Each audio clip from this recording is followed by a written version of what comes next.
Welcome to study pieces channel. सभी दोस्तों को नमस्कार। चलिए आज हम जो बिहार दरोगा है अपना बिहार दरोगा मेंस की फुल स्ट्रेटजी यहाँ पर जानेंगे कि मेंस की तैयारी कैसे किया जाए। इस वीडियो के अंदर हम लोग डिस्कस करेंगे कि सिलेबस क्या है, सिलेबस के बारे में, कौन सी बुक पढ़नी चाहिए हमें, और जो क्या प्रिपरेशन स्ट्रेटजी रहेगी हमारी, उन सब चीज़ों को हम यहाँ पे डिस्कस करेंगे डिटेल में। और साथ ही PYQ जो क्वेश्चन है उसको एनालिसिस करके जानेंगे कि लगभग कितने क्वेश्चन हर सेक्शन से, कौन कौन से सेक्शन से कितने क्वेश्चन आते हैं, ये सारी डिटेल में जानकारी हम लोग यहाँ पे लेंगे। ठीक है, तो चलिए आज का वीडियो स्टार्ट करते हैं। पहला तो अगर हम पहले की बात करें, ये सारे सिलेबस है, इसके बुक लिस्ट हो गया ये। देखिए सबसे पहले हम लोग करते हैं कि प्रीवियस ईयर्स के एनालिसिस करते हैं कि प्रीवियस ईयर्स में कौन कौन से क्वेश्चन कहाँ से और किस टाइप के क्वेश्चन आए और कितने क्वेश्चन आए, तो वो देखते हैं।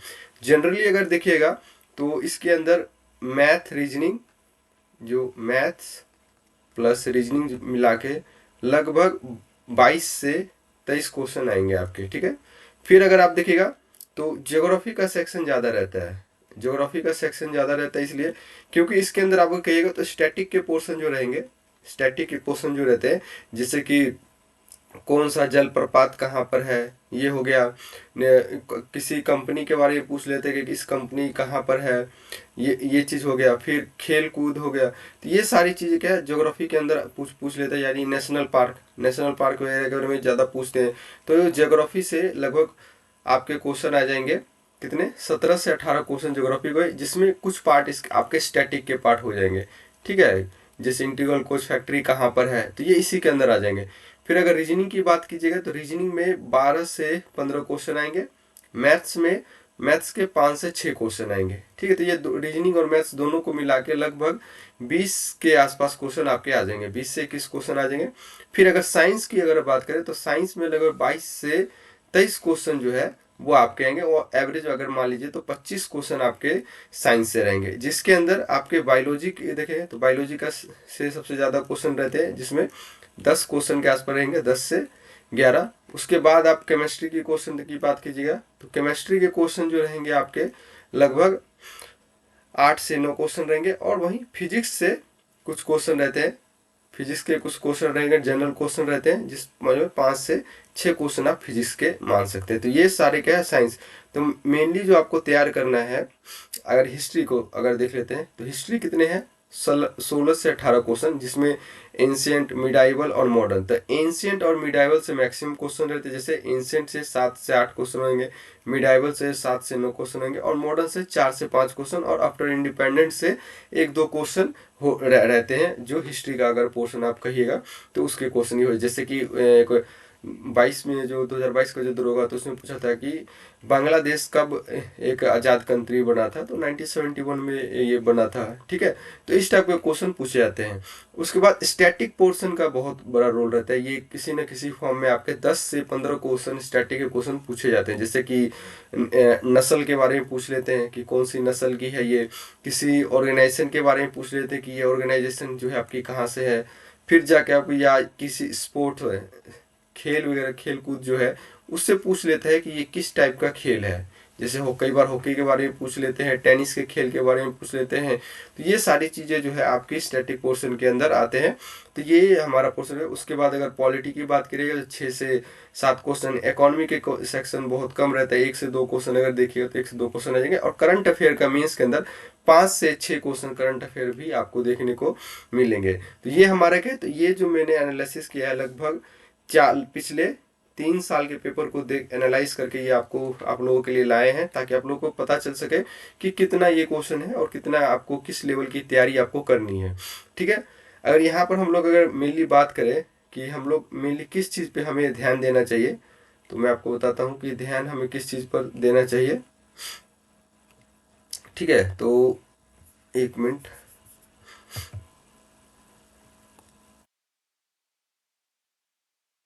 थोड़ा सा स्टक हो गया है ये।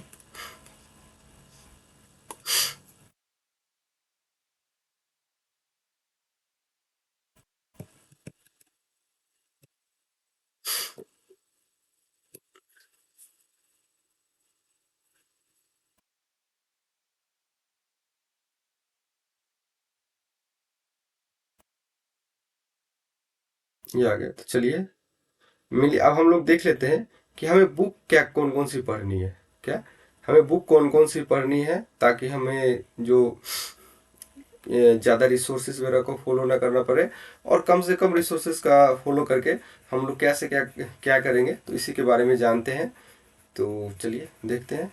नेक्स्ट हम बुक लिस्ट के बारे में देखते हैं। यहाँ अगर बात करेंगे कि मेनली आपको किस चीज़ पर ज़्यादा ध्यान देना चाहिए हम लोग को, तो उस चीज़ को हम लोग देख लेते हैं। तो इसमें क्या करना है आप लोगों को, तो यहाँ मेनली अगर आप देखिएगा तो आपको यहाँ पे करना होगा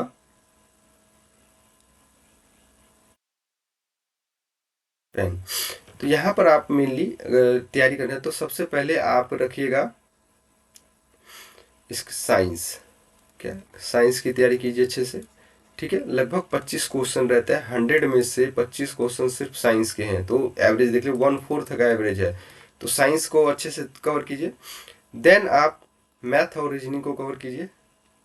math and reasoning, normal math और रीजनिंग रहता है जो बेसिक लेवल का रहेगा आपका, वो रहेगा। ये भी लगभग 25 यानी 1/4 के आसपास है इसका स्कोर, यानी मैथ रीजनिंग और साइंस मिला के आपका 50% आपका जो सिलेबस कवर करेगा। तो यही दोनों जो रहेगा आपका मेंस में जो मेरिट फैक्टर के लिए डिसाइडिंग रहेगा। उसके बाद अगर हम इसमें हिस्ट्री की बात करें, तो हिस्ट्री के क्वेश्चन की अगर हम लोग बात करें तो हिस्ट्री इसके बाद कीजिए, पहले साइंस मैथ फिर हिस्ट्री। ठीक है, और देन आप यहाँ पे इससे पहले आप ज्योग्राफी ले सकते हैं। क्या ज्योग्राफी के सेक्शन हर साल सबसे ज़्यादा पूछा जाता है। ठीक है, तो ये आपका ये जो 4 पोर्शन है, ये अगर आप कर लेते हैं तो आपके रिजल्ट जो है एक सुनिश्चित हो जाएगा। उसके बाद आप पॉलिटी पढ़िए, फिर इकोनॉमी पढ़िए। ठीक है, पॉलिटी इकोनॉमी, पॉलिटी ज़्यादा पढ़िए, इकोनॉमी उतना भी नहीं पढ़िएगा तो चलेगा। ठीक है, तो ये मान में लिए अब करंट अफेयर थोड़ा सा आपको देखना पड़ेगा। ठीक है, करंट अफेयर अगर डेली न्यूज़पेपर वगैरह पढ़ रहे हैं, कोई मैगजीन लेके आते हैं या उससे पढ़ लेते हैं, तो उससे करंट अफेयर के लिए आपका काम हो जाएगा। ठीक है, ज़्यादा करंट अफेयर पर टाइम देने की जरूरत नहीं है, लेकिन अभी कुछ कह भी नहीं सकते कि कितना क्वेश्चन पूछ रहा, हो सकता है कि करंट का फिर क्वेश्चन ज़्यादा पूछ ले, तो आप लोग करंट पे भी थोड़ा सा ध्यान दीजिएगा। लेकिन अभी पहले से ये जो पोर्शन है 5-6 पोर्शन, उसको आप अच्छे से कवर कीजिए। और स्टैटिक के लिए आप क्या कीजिएगा कि जो भी जीके है कि लूसेंट की बुक जो है और क्राउन की बुक जो लास्ट के पेपर में वो स्टैटिक जीके मिसलेनियस के नाम से दिया रहता है, वहीं से आप उसको अच्छे से कवर कीजिएगा। ठीक है, चलिए नेक्स्ट देखते हैं हम लोग।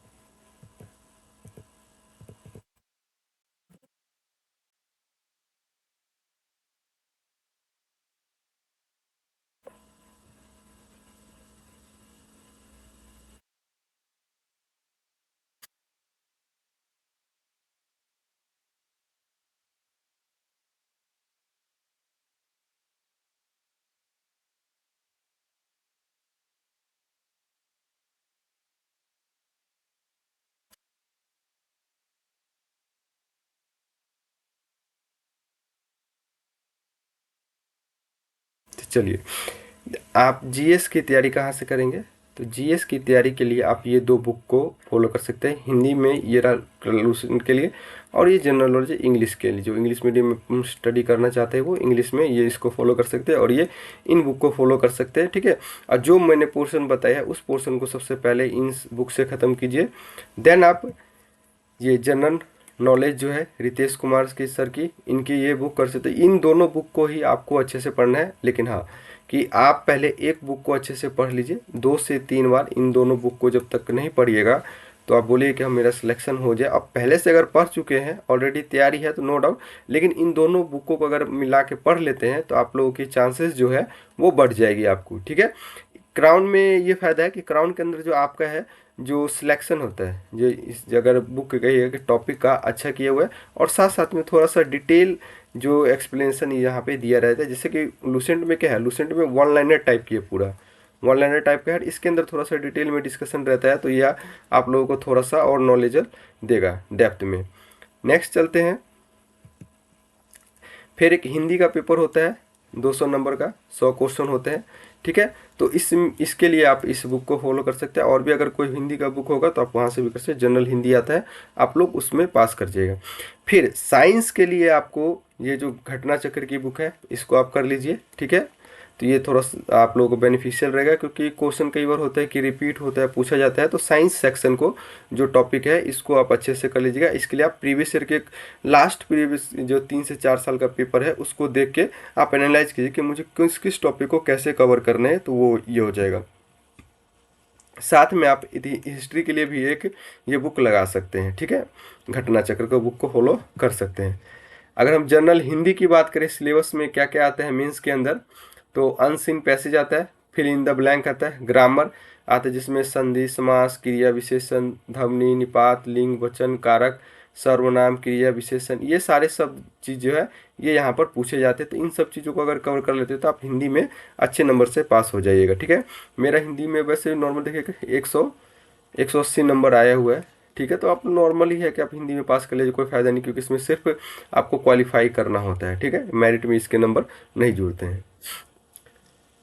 अगर यहीं पे जनरल साइंस की बात करें तो साउंड, फिर साउंड और लाइट से पूछा जाता है, जैसे कि लास्ट जो आसमान का कलर के जो रहते हैं वो क्यों ऐसे सीधे दिखाई पड़ते हैं, टिमटिमा तिरछे क्यों दिखाई देते हैं, तो इस टाइप के क्वेश्चन पूछे जाते हैं। तो नेचुरल रिसोर्सेज से, इन्वायरमेंट के फैक्टर से, एटॉमिक नंबर और मोलिकुलर स्ट्रक्चर जो है आपके जो केमिस्ट्री के अंदर और फिजिक्स के अंदर, वहाँ से पूछे जाते हैं। Property of metal, non metal से पूछे जाते हैं। एसिड बेस रिएक्शन से पूछे जाएंगे। इलेक्ट्रिक करंट से पूछे जाएंगे। वर्क फोर्स एनर्जी से पूछे जाते हैं। मैटर एंड प्रॉपर्टी से, मैग्नेटिज्म से, इन सब चीज़ से आपके जो जनरल साइंस के क्वेश्चन और भी इंपॉर्टेंट टॉपिक, लेकिन ये तो टॉपिक है आपके इंपॉर्टेंट टॉपिक है, तो इन टॉपिक को आप ज़्यादा अच्छे से कीजिएगा, ठीक है। नेक्स्ट अगर हम पॉलिटी की बात करें तो डेमोक्रेसी से, इंडियन पार्लियामेंट से, सेंट्रल स्टेट रिलेशन से, डाइवर्सिटी से, सोशल जस्टिस से, कॉन्स्टिट्यूशनल लॉ से, अमेंडमेंट से, इन सब से क्वेश्चन भी पूछे जाते हैं। देन आप हिस्ट्री की बात करें तो किंगडम बारे के पूछते हैं, इंडस वैली सिविलाइजेशन है उन सब के बारे में पूछेगा। कल्चर और डाइवर्सिटी के बारे में, सोशल रिफॉर्म मूवमेंट जो चलाए जाते हैं उस जो भी रिफॉर्मर है उसके बारे में, रिवोल्ट एंड रिबेलियन कि इस रिवोल्ट से कौन संबंधित है, ये पूछा जाता है। और कॉलोनाइजेशन के समय जो नेशनल मूवमेंट चला था उसके बारे में, इंपॉर्टेंट फिगर के बारे में, आप पर्सनैलिटी के बारे में जान लीजिएगा। और इंडियन हिस्टोरिकल मोनूमेंट और आर्किटेक्चर वगैरह जो है उससे भी क्वेश्चन पूछा जाता है। ज्योग्राफी की बात करें तो सबसे ज़्यादा इंपॉर्टेंट आपका नेशनल पार्क हो जाता है, क्या, नेशनल पार्क से सबसे ज़्यादा क्वेश्चन पूछे जाते हैं। नेचुरल रिसोर्सेज से, एग्रीकल्चर से, सॉइल से क्वेश्चन पूछे जाते हैं। वेजिटेशन से क्वेश्चन पूछे जाते हैं। कॉन्टिनेंट स्लोप वगैरह जो होता है, इंडियन सब कॉन्टिनेंट में जो है मैप, और ग्लोब और मैप जो रहता है उससे, और सोलर सिस्टम से आपके क्वेश्चन पूछे जाएंगे। ग्लोबल वार्मिंग से क्वेश्चन पूछे जाते हैं। इन्वायरमेंटल फैक्टर जो होते हैं उनसे क्वेश्चन पूछे जाएंगे आपसे। देन मैथमेटिक्स में अगर देखिएगा तो नंबर थ्योरी से, रेशो एंड प्रोपोर्शन से पूछे जाते हैं। फ्रैक्शनल और एक्सपोनेंट से, सिंपल जियोमेट्री से, ठीक है, इन सब से क्वेश्चन, सिंपल एवरेज से पूछे जाते हैं, स्टैटिकल से और अलजेब्रा, इन सब से क्वेश्चन पूछे जाते हैं। अगर रीजनिंग की बात कीजिएगा तो प्रॉब्लम सॉल्विंग और डिसीजन मेकिंग के क्वेश्चन होते हैं, नंबर सीरीज से पूछे जाते हैं। विजुअल मेमोरी से रहेंगे, जैसे कि ऐसे करके एक बॉक्स टाइप का रहता है और इन सब से क्वेश्चन ऐसे ये ऐसे करके बना के पूछते हैं कि इस टाइप के, तो इस टाइप के क्वेश्चन पूछे जाएंगे। डाटा इंटरप्रिटेशन करेंगे, जजमेंट रहेंगे, और जिससे ब्लड रिलेशन हो गया, इन सब से क्वेश्चन रहते हैं।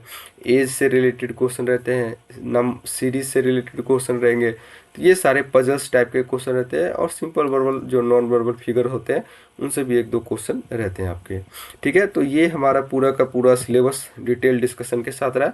इन एक आगे इसके प्रिपरेशन के रिगार्डिंग आपको किसी भी तरह का दिक्कत आता है या किसी भी तरह की आपको परेशानी होती है तो आप फ्रीली कमेंट सेक्शन में आप कमेंट पोस्ट कर दीजिएगा, मैं उसका आंसर आपको दे दूंगा।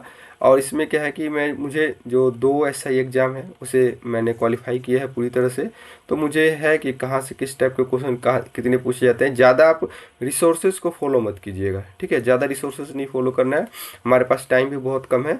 तो आप मैक्सिमम जितना, अगर इससे पहले अगर आपके पास आपने नोट्स बना रखा है, मैंने जो आपको सोर्सेज बताए, हो सकता है कि आपसे उससे पहले जो आपने सोर्स बनाए हैं, नोट्स बनाए हैं, उसी नोट्स को आप फॉलो कीजिए, ठीक है, उसी नोट्स को बार बार रिवाइज कीजिए, उसी नोट्स को रिवाइज करके आप अच्छे से बनाइए। जरूरी नहीं कि मैंने जो सोर्सेस फॉलो किए हैं वो भी आप ही सोर्स, लेकिन ये ऑथेंटिक सोर्स है, अगर इन सोर्सों को आप फॉलो करते हैं तो डेफिनेटली आपको नंबर में बूस्ट मिलेगा, ठीक है। अगर आप ऑलरेडी अगर पीटी क्वालिफाई कीजिएगा, उसके अंदर आप क्वालिफाई हो गए तो आपके रिसोर्सेज मतलब अच्छे हैं, तो आप उसी को फॉलो करके चलिएगा, ठीक है। और करंट अफेयर के लिए जहाँ से बात रही है, करंट अफेयर के लिए आप कोई डेली जो करंट अफेयर कराता है 10 से 15 मिनट के अंदर, उस क्वेश्चन को देख लीजिए, वहाँ से आपको कवर, जैसे एक क्रेजी जीके टैग नाम का एक यूट्यूब पर चैनल है, वहाँ से आप लोग देख सकते हैं। कुछ होगा तो मैं अभी मंथली बेसिस पे कुछ करंट अफेयर 3-4 महीने का कंपाइल करके मैं करा दूंगा, तो वहाँ से भी आप करंट अफेयर के क्वेश्चन को कंप्लीट कर सकते हैं। ठीक है दोस्तों, तो मिलते हैं नेक्स्ट वीडियो में, तब तक के लिए जय Hind, thank you so much.